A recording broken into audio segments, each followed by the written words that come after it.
So you're Russell Moore, right? I am. And you have a book coming out this spring called In Clear Water? I sure do. That we're very excited. I have a co-author by the name of Dwayne Parsons that's very involved in the book also. We've designed this book in regards to a lot of the stories from guided trips, but also what I call the evolution of a fly fisherman. We all start out catching our small fish on our first trip out to the rivers and actually want to expand and get into a number of larger fish and then even further, and then advance into a guide position, you know, at a fly shop. So it is an evolution. It's something that I take pride in teaching people how to go from the smallest fish that they've ever caught to the largest and see how many that I can catch. But as you can see with the selection that you have here, this is a very effective way to, you know, get someone to be able to catch larger fish and be more productive with their fly fishing equipment. Megan, today I'd like to show you a demonstration of a deep water nymphing rig that's very effective for both steelhead and trout. Have you done any steelheading or trout fishing yourself? Mm-hmm. Have you found that it's a little bit challenging to get a lot of lead and a strike indicator and two flies at a distance and get down real deep? Yeah. Okay. This will be a system that's going to be very easy to set up. It's very simple, but it does take a little bit of general ideas on understanding that as things travel at different speeds, you're going to have problems at certain depths and things like that. So technically, this is designed around a two fly rig system.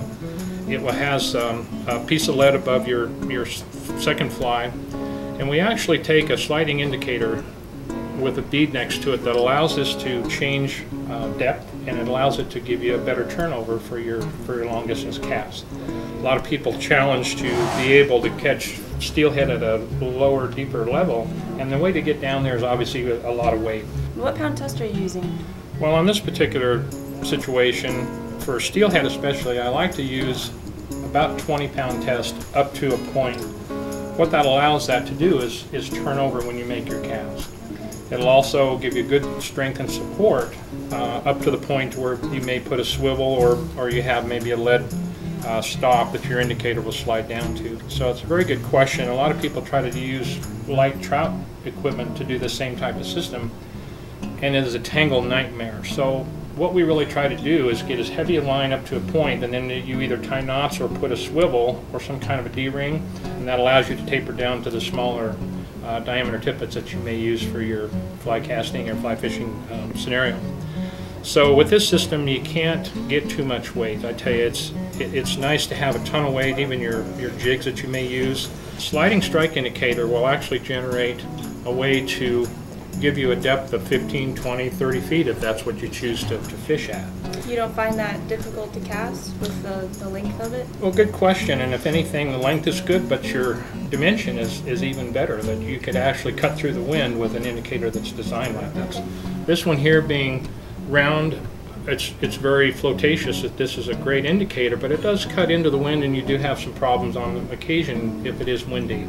But this one is aerodynamically designed, and it's very easy to go ahead and cast. But anyway, as far as the equipment, you've got a terrific supply of both jigs and flies throughout the store. I'd like to move around a little bit later and look at some of the other products that you have here in the store. But overall, you've got the ideal items it would take for steelhead and trout.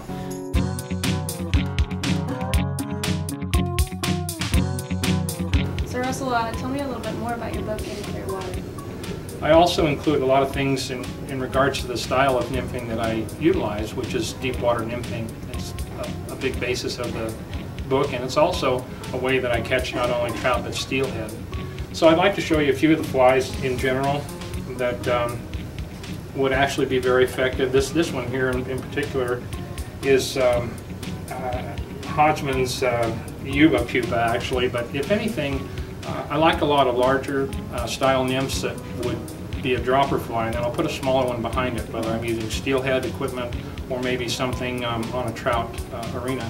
So I do like it to turn over, and as our previous demonstration displayed, to be able to turn over the equipment that you'll need one larger fly in front of a smaller one. So that's very effective. Some of my favorite for trout are more in the pheasant tail area here. Just real small green or olive colored flies that are very effective in trout. I've used these for steelhead, but most often it's too small for the clarity of the water. So really In Clear Water is a book about, you know, fishing deep water, and also some, you know, stories in regards to what has happened along the way.